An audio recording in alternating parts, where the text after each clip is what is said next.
Hello hi అండి. ఇవాళ చూసుకుంటే మనం ఏంటంటే మనం రెంటల్ గురించి బుకింగ్ గురించి చెప్పుకుందాం అన్నమాట. దాని గురించి ఇప్పుడు ఏంటంటే కొత్తగా మనకి రెంటల్ నుంచి బుకింగ్స్ పడతాయి ఈ మధ్య. అంతమో లేదు, మనకు ఒక వారం కింద నుంచి స్టార్ట్ అయ్యాయి. అది ర్యాపిడో ఓలా కానీ ఊబర్ కానీ పడుతున్నాయి మనకి రెంటల్ బుకింగ్స్ అనేది. దాని గురించి తెలిసిన వాళ్ళకైతే ఈ వీడియో స్కిప్ చేయొచ్చు, ఎందుకంటే ఈ వీడియో దాని గురించే, రెంటల్ గురించి. కొంతమంది తెలియదు అది ఎలా ఏంటి అనేది.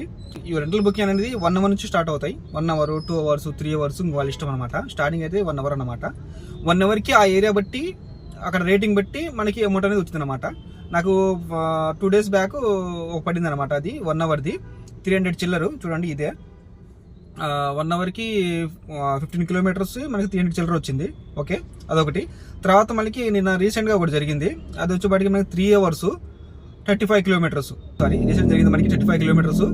మనకి టైం వచ్చేపాటికి 3 అవర్స్ అనమాట.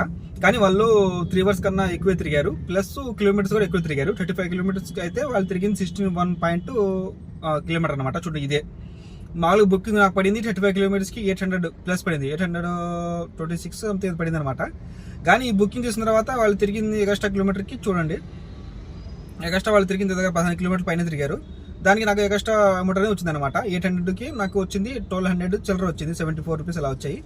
టోటల్ అమౌంట్ క్యాష్ కట్టెడ్ అయితే నాకు దగ్గర నేను 1500 తీసుకున్నా, అంటే 1400 చిల్లర తీసుకున్నాను అనమాట. ఓకేనా, ఇది అమౌంట్ అయింది నాకు. ఇలా ఉంటాయి ఈ రెంటల్ బుకింగ్ అనేది. ఈ రెంటల్ బుకింగ్లో మనకు పాజిటివ్ థింగ్ ఏంటంటే, ఆ రెంటల్ బుకింగ్ తీసుకోవడం వల్ల ఏమవుతుందంటే మనకి మనం వెతుకోకుండా కష్టం అన్ని ఇప్పుడు ఏంటి చిన్న చిన్న బుకింగ్ చేసుకుంటాం. హాఫ్ అన్ అవర్ది, గంట అది దింపుతాం, తర్వాత మళ్ళీ ఇంకో ట్రిప్ కోసం వెతుక్కోవాలి కష్టం అన్ని. ఇది అయితే రెంటల్కి మనకి అవసరం లేదు. 3 అవర్స్కి 4 అవర్స్కి 5 అవర్స్కి బుక్ చేసుకుంటారు, వాళ్ళు తిరుగుతారు. ఒకవేళ ఎక్స్ట్రా తిరిగితే మనకి ఎక్స్ట్రా అమౌంట్ అనేది వచ్చింది అనమాట. ఒకవేళ కిలోమీటర్లు వాళ్ళు పెట్టి కిలోమీటర్లే తిరిగారు, కానీ టైం ఎక్కువైంది. అప్పుడు ఏమైందంటే మనకి నిమిషానికి 3 రూపాయలు అలా వచ్చేస్తాయి అనమాట. ఒకవేళ వాళ్ళు టైం తక్కువే ఉంది, అంతే అమౌంట్, టైం అదే టైము, కానీ కిలోమీటర్లు ఎక్కువ తిరిగారు. అప్పుడు ఏమైందండి మనకి ఎన్ని కిలోమీటర్లు తిరిగారో అన్ని కిలోమీటర్లకి డబ్బులు మాకు వచ్చేస్తాయి అనమాట. మినిమం 13 రూపాయలు తగ్గదు అనుకుంటున్నా నేను 5 నెలల లెక్కకైతే. ఓకేనా, 30 రూపీస్ ఆ ఏరియాలో ఆ రేటింగ్ బట్టి 13 రూపాయలు అవచ్చు, 15 అవచ్చు, 20 రూపాయలు కూడా అవచ్చు. ఓకేనా, అలాగే చూసుకుంది ఏమైందంటే మనకి మళ్ళీ కొంతమంది ఇంకో డౌట్ ఉండొచ్చు. ఏంటి, ఇప్పుడు వాళ్ళు ఎగ్జాంపుల్ చెప్పుకుందాం, 1 అవర్ పెట్టుకున్నారు, 15 కిలోమీటర్స్ 20 కిలోమీటర్స్ పెట్టుకున్నారు, కానీ దాని లోపే తిరిగారు.